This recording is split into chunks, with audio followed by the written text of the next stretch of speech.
friends, I'm Tammy. Welcome to the cookie drawer. I thought today that I would show you how to make hummingbird food. I have some very hungry hummingbirds out there waiting. I do feed them year round. I live in the desert Southwest and we have hummingbirds all year round. So right now it is summertime and we have a lot of babies that are flying around, little juvenile birds, so they're smaller. And they are getting hungry. My hummingbird feeders are empty. So let me show you how to make it.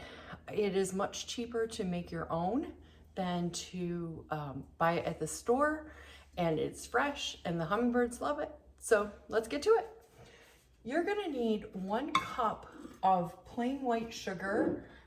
You can also use cane sugar. You do not want to use any other kind of sugary sweetener stuff. The hummingbirds will not, that isn't good for them. You're also going to need 4 cups of water. I use water that's gone through our RO system so that it doesn't have any of the chlorine and stuff like that in it. So I just have this in a pan on the stove, and I am just going to heat this up, and we're going to bring this to a boil. You don't need to boil it a long time. You just need to bring it up to a complete boil. This makes it what's called a simple syrup, and that's all we're making is a simple syrup. Now we're just going to stir this around a little bit to make sure that it all incorporates really well while it comes to a boil.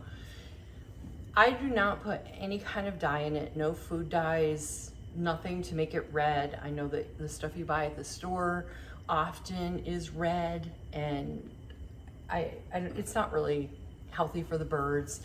So I try to go with what's healthy.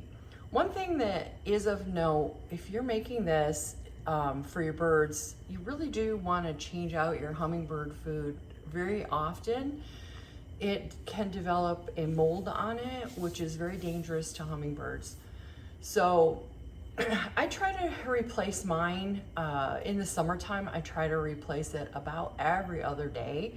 It gets very, very hot here in the summertime, so we are over 100 degrees every day.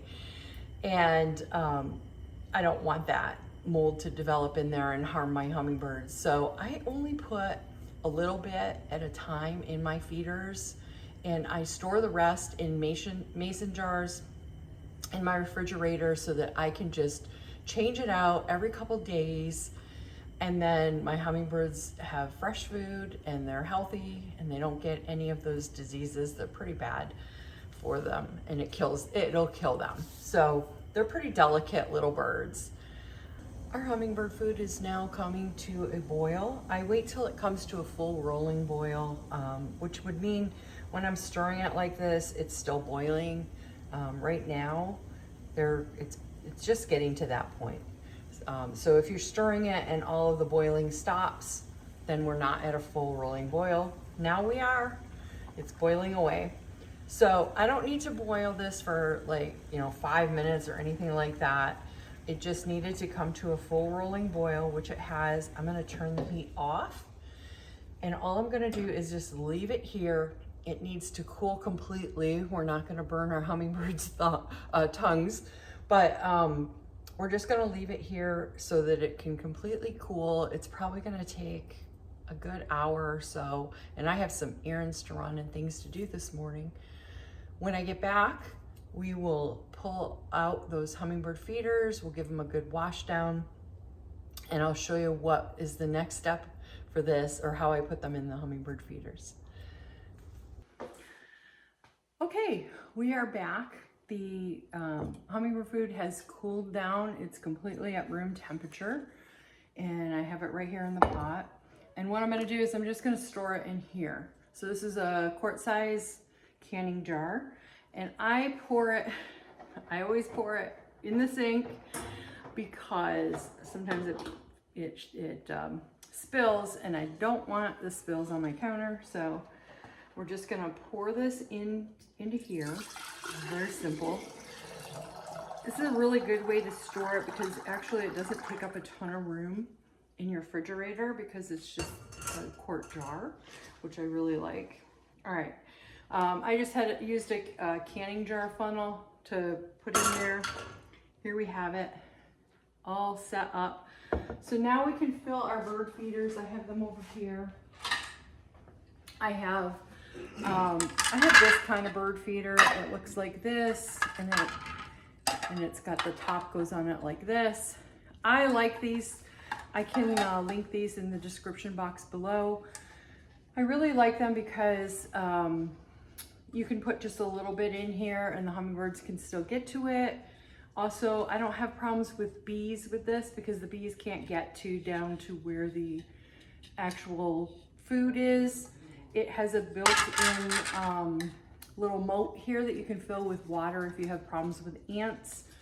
So I just kind of like them. The only disadvantage is that sometimes these lids, for some reason, get a little sticky and they might stick a little. And I find that to get it off, just running it under hot water usually works really, really well. So let's fill these and I'll show you. I only fill them just a little bit because, like I said, it's really good to change out the water the food every couple days. You really don't want to leave it out there if it's really hot. Now, if you live up north and you don't have like super hot temperatures, you can leave it longer. But I think the suggestion is that it be changed out probably at least once a week. So once you have hummingbirds come into your feeder, then you just kind of see where you're at, like how quickly they're drinking it down. And so we're just gonna put the lids on here real quick and we are ready to go. And here we go. I'm gonna hang this up for my hummingbirds and thank you for joining me today. And we'll see you next time on the cookie drawer. Bye.